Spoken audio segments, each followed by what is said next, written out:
Fala pessoal, como é que vocês estão? Bem-vindo a mais um vídeo aqui no canal Jornada na História. Eu sei que está um pouco diferente, normalmente eu não estou no cenário do canal, entretanto eu preferi fazer esse vídeo, resolvi gravar esse vídeo a respeito de alguns pontos que eu tenho que tratar com vocês, principalmente você que tem interesse em fazer a prova da ESA. Para você que não sabe, o edital da ESA já saiu, ok? E a prova ela ocorrerá no dia 3 de outubro. Claro, se não ocorrer nenhum tipo de alteração devido a essa questão de pandemia, mas até então a prova vai estar ocorrendo no dia 3 de outubro e hoje vamos estar analisando o edital da ESA, a parte de história. Ok? Mas já gostaria de estar pedindo a você, vai deixando aquele like esperto aqui no vídeo. E para você que não é inscrito, se inscreve aqui no canal Jornada na História, que você acha conteúdo de qualidade, que ajuda você a compreender melhor a história e ainda faz você embarcar para uma viagem incrível pelas areias do tempo. Tá esperando o quê? Vem se tornar mais um inscrito aqui do canal, maravilha? E bom pessoal, tô até com o notebook aberto aqui, então já peço até desculpa se por acaso começar a sair um som de vento, de turbina de avião, mais ou menos, é porque o notebook está aberto aqui.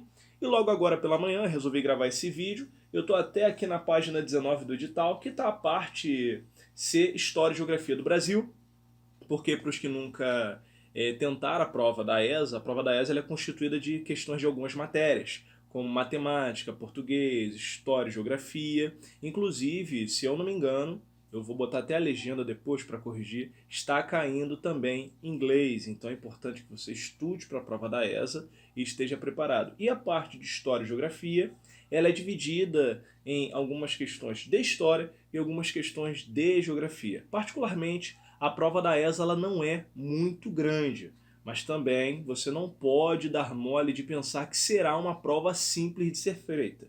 É claro que se você estudou, você está safo, você passa de letra e também conhecendo o conteúdo do Jornada na História vai te ajudar e muito na prova da ESA. Enfim, o vídeo não ficar muito grande, vamos estar analisando o edital da prova da ESA. Uma coisa que eu gostaria de já deixar claro com vocês, pessoal, é que a prova da ESA, em relação às questões de história, ela foca inteiramente na história do Brasil, exatamente. Então, estude história do Brasil. Claro que aqui na bibliografia ele cita até alguns livros que depois você pode estar pegando e tudo mais a respeito desses livros. E um conselho, estude esse material que eles apresentam. Se possível for, compre os livros. Se você está num preparatório, coisa do tipo, além de estudar aquilo que o preparatório te dá, se você puder, corre atrás desses livros, um estante virtual, nos patrocina aí, ok?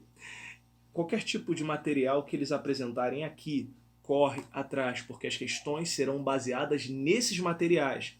Ah, professor, mas o meu amigo tem livro tal da Tia Teteia. Não, estuda pelo material que eles estão te dando, ok? Porque as questões são baseadas naquilo que eles estão apresentando a vocês. Maravilha? Então vamos lá. Aqui na parte C, ele vai falar sobre a história do Brasil. E claro, dentro da história do Brasil nós temos algumas visões que eles vão abordar, como a expansão ultramarina, europeia no século XV, XVI, que já falamos aqui no canal. E não se preocupe que no final do vídeo eu vou deixar uma playlist com a história do Brasil que nós temos aqui. E claro que até a hora da prova da ESA eu vou estar atualizando essa lista, colocando mais conteúdo a respeito da história do Brasil. Mas tem lá para você estar dando uma olhada. Eu vou deixar no finalzinho, nas partes finais do vídeo. Então o que acontece? Vamos lá.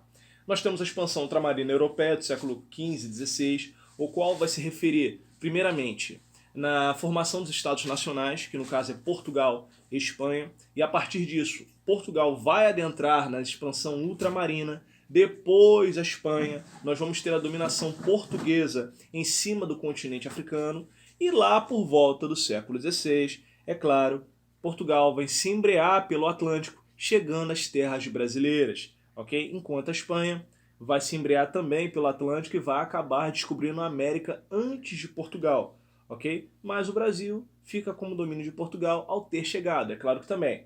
Nesse período é importante você conhecer os tratados, como a Bula Intercoetera, que dividiu o mundo entre Portugal e Espanha. Você vai ter também o Tratado de Tordesilhas, que vai dividir de maneira igualitária o mundo entre Portugal e Espanha, que até o rei da França, eu já comentei esse em vídeos anteriores, vai fazer uma piada dizendo que acharam o testamento de Adão e deixaram uma parte de Portugal para Portugal e a Espanha, enfim.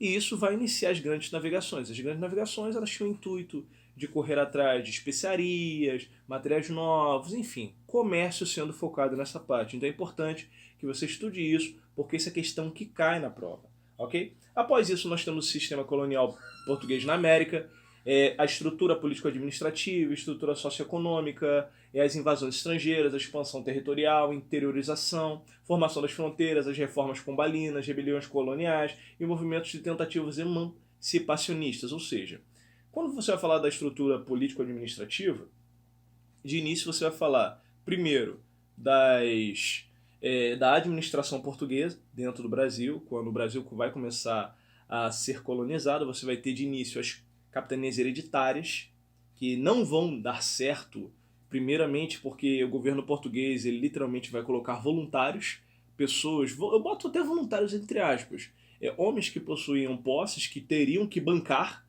com o seu próprio bolso, com a sua própria riqueza, esses locais, e apenas duas capitanias que vão dar certo vão ser São Vicente, ok? Que você vai ter dando certo ali, e Pernambuco. Então, dentro disso, você tem essa ideia. Depois você vai ter a formação das colônias dentro do Brasil, você vai ter ali o início dos governos de pessoas dentro do território brasileiro, você vai ter ali as câmaras surgindo, depois você vai ter os juízes de fora que vão ser responsáveis por cuidar de todo o aparato de justiça dentro do território brasileiro. É claro que dentro disso você vai ter as invasões estrangeiras também, como por exemplo a França Antártica, onde os franceses vão tentar montar uma colônia francesa dentro do Rio de Janeiro. E claro, não vai dar certo, que vamos ter um envolvimento também da família Sá nesses conflitos. Você vai ter a luta contra os indígenas, que é importante também compreender, ok? A criação da cidade do Rio de Janeiro, enfim. Você vai falar da expansão territorial, e nesse ponto da expansão territorial, é importante também você estudar isso em geografia, ok? Depois você dá uma olhada no edital também a respeito de geografia, para que você possa ter uma ideia melhor do que possa estar trabalhando, principalmente os bandeirantes, apresamentos e bandeiras, a interiorização, até porque quando o Portugal descobre o Brasil, o Tratado de Tordesilhas ainda estava acontecendo. Então nós tínhamos o Brasil sendo dividido, uma parte para Portugal e outra parte para a Espanha. Então dessa forma a Espanha tinha domínio sobre o Brasil durante um certo tempo. Sendo que com a introdução das as cabeças de gado, ou seja, os apresamentos e bandeiras, as pessoas começaram a se expandir e a adentrar no domínio espanhol dentro do Brasil. É por isso que você vai ter muito local, muita região no Brasil sendo dominada pelos colonos portugueses ainda sendo território de Espanha. Mas por isso você vai estudar mais a fundo, ok? Tanto em história e também em geografia. Maravilha? E bom, prosseguindo aqui, você vai ter a formação de fronteiras, você vai ter as reformas pombalinas, que vai ser na época de Marquês de Pombal, ok? Que é até um ponto interessante, que Marquês de Pombal ele também é marcado por ser um déspota esclarecido, que isso é um assunto também que eu tenho no canal, vou deixar aqui no card para que você possa estar assistindo a respeito disso, ok? Você vai ter as rebeliões coloniais, quase que não sai, que vai falar a respeito das tentativas de mudança dentro da colônia. Por exemplo, você vai ter a revolta de Filipe dos Santos, você vai ter, entre outras revoltas que vão ocorrer nesse período, só que tem um detalhe, olha só, presta bastante atenção nessa questão colonial. Você vai ter as revoltas nativistas, que eram revoltas com o intuito de mudar a colônia e tudo mais, mudar a estrutura do que estava ocorrendo, mas não queria a separação da metrópole. Ok? Entenda isso, que isso é importante. Mas você também vai ter as revoltas emancipacionistas, que você vai ter o caso da Inconfidência Mineira a respeito de Tiradentes, que tinha o intuito de se separar do Brasil. Ok? Mas não se preocupa que isso tudo vai estar lá também na playlist que eu vou deixar aqui no final do vídeo. Maravilha? Então vamos lá. Após disso você vai ter o período joanino, a independência, a presença britânica no Brasil, a transferência da corte, os tratados, as principais medidas de Dom João VI no Brasil, a política joanina, os partidos políticos, as revoltas, as conspirações, as revoluções, a emancipação e os conflitos sociais. Ou seja, você vai ter que estudar também, isso é importante, tá? O domínio, até mesmo a ascensão de Napoleão na Europa, e dentro dessa ascensão você vai ter esse jogo, essa dança das cadeiras que Dom João VI vai fazer com a Inglaterra e a França. De um lado você vai ter Napoleão ameaçando Portugal se não aderisse ao bloqueio continental, se não aderisse às suas condições, até mesmo com ameaças de invasão a Lisboa e até mesmo a retirada do trono português das mãos da família de Dom João. E você vai ter a Inglaterra também dizendo para Dom João, olha, se você apoiar eles, a gente vai bombardear Lisboa. E a Inglaterra propondo para Dom João a vinda para a colônia brasileira. E dentro disso, a corte vai vir, fugindo de Dom João, e vai chegar aqui em 1808, ok? E quando o Brasil recebe a família real, o status do Brasil vai mudar, isso vai acontecer no Congresso de Viena, de colônia para Reino Unido.